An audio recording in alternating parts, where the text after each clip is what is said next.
plus les postes sont importants, moins il y a de femmes.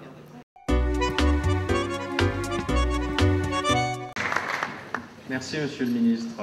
Vous avez votre emploi du temps, mais vous avez surtout accepté de décaler votre intervention de façon à pouvoir justement donner la parole à une association qui nous a aimablement contactés. Pour vous dire la vérité, nous avons été au moment de la conférence de presse de présentation des victoires de la modernisation de l'État. Nous avons été pacifiquement, mais quand même de façon très sûre, envahis par l'association La Barbe. Bien, je remercie Monsieur le Ministre de m'avoir cédé un peu de son temps de parole.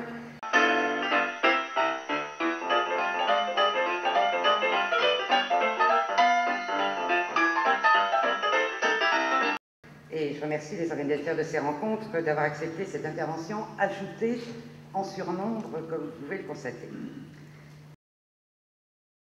Je voudrais essayer d'illustrer pourquoi, me semble-t-il, la modernisation de l'État ne pourra pas se faire en laissant sur le côté du chemin plus de la moitié de ses acteurs. Les femmes représentent en effet 59% des 3 fonctions publiques en moyenne. Elles sont aujourd'hui 16% des postes d'encadrement supérieur, qui ont, bien évidemment, comme vous le savez, un rôle majeur dans cette modernisation.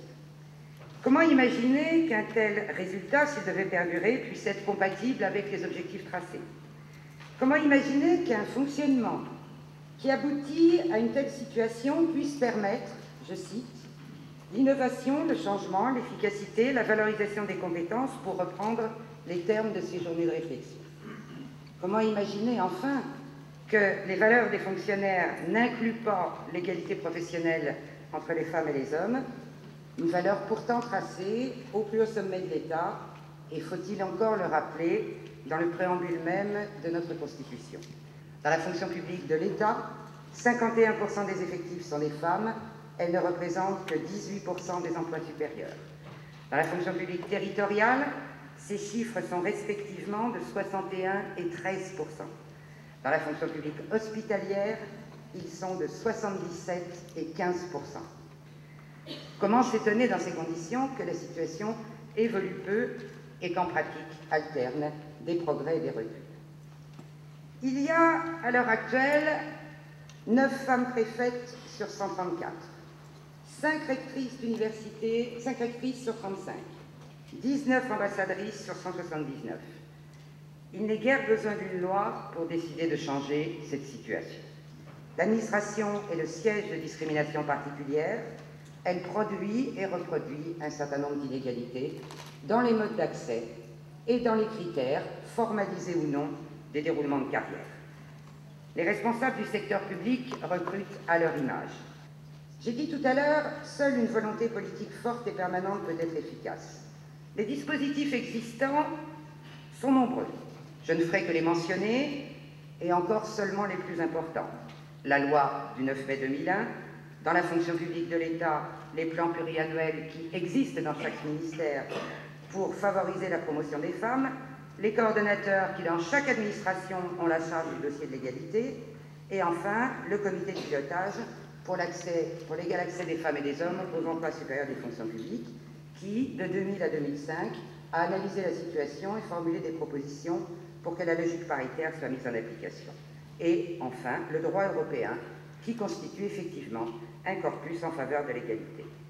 Il n'est à l'heure actuelle nul besoin de textes supplémentaires, mais il est nécessaire de les mettre en œuvre, c'est-à-dire de réaliser un effort volontariste et régulier pour corriger les déséquilibres existants et de mener des politiques publiques cohérentes.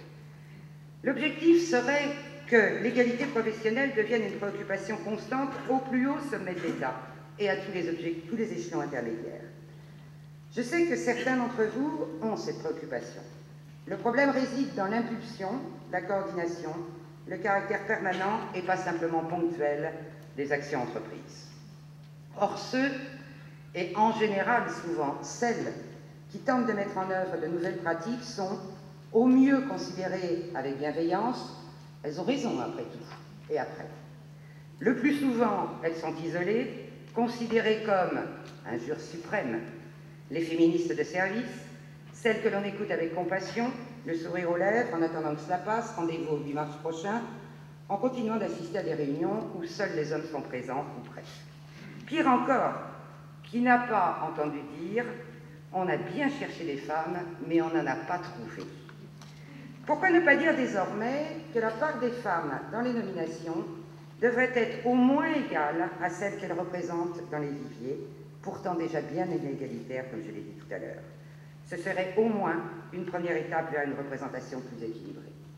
Pourquoi ne pas remettre en chantier le rapport sur la place respective des hommes et des femmes dans les fonctions publiques, remis auparavant tous les 2 ans aux assemblées parlementaires et qui a aujourd'hui disparu, alors que, dans le secteur privé, un rapport de situation comparée est désormais rendu obligatoire tous les ans pour toutes les entreprises, j'ai bien dit toutes, y compris les plus petites, et doit servir de base aux négociations salariales et aux accords, comme le stipule la récente loi sur l'égalité salariale. Pourquoi ne pas accorder des victoires de la modélisation aux administrations qui auraient effectivement mis en œuvre l'égalité professionnelle entre les hommes et les femmes avec des résultats tangibles, et pas seulement se limiter à la remise d'un label égalité sous l'égide du secrétariat d'État aux droits des femmes, une affaire de femmes entre femmes, comme ici. Le renouvellement des cadres de la fonction publique est en cours et va s'accélérer avec le départ à la retraite des générations du baby-boom. L'enjeu est immédiat en termes d'égalité professionnelle entre les femmes et les hommes, pour peu que l'on s'en préoccupe. Je me félicite que cette question essentielle ait pu être abordée dans cette enceinte et je rends hommage à celles qui l'ont permis, dont je ne fais pas partie puisque je suis économiste à l'OFCE. Celles qui l'ont permis, c'est d'une part l'Observatoire de la parité, placé sous la responsabilité de la présidente de la délégation aux droits des femmes de l'Assemblée nationale, et d'autre part l'association La Barbe, groupe d'action féministe, qui joue un rôle de vigilance et d'alerte en rendant publiques toutes les réunions où les femmes sont très minoritaires, voire absentes. Peut-on espérer qu'aucun jury et conseil scientifique, y compris et peut-être surtout de sélection des meilleurs acteurs de la modernisation de l'État, ne puisse se tenir à l'avenir si, à l'instar du décret consécutif à la loi de 2001, la loi Génisson, portant sur les jurys, les comités de sélection et les organismes consultatifs, je cite, « la part de l'un et l'autre sexe ne soit au moins du tiers ». C'est le vœu que je forme, et voici, dans les 10 minutes qui m'étaient strictement imparties, les messages que je voulais vous transmettre. Merci, Madame la Ministre.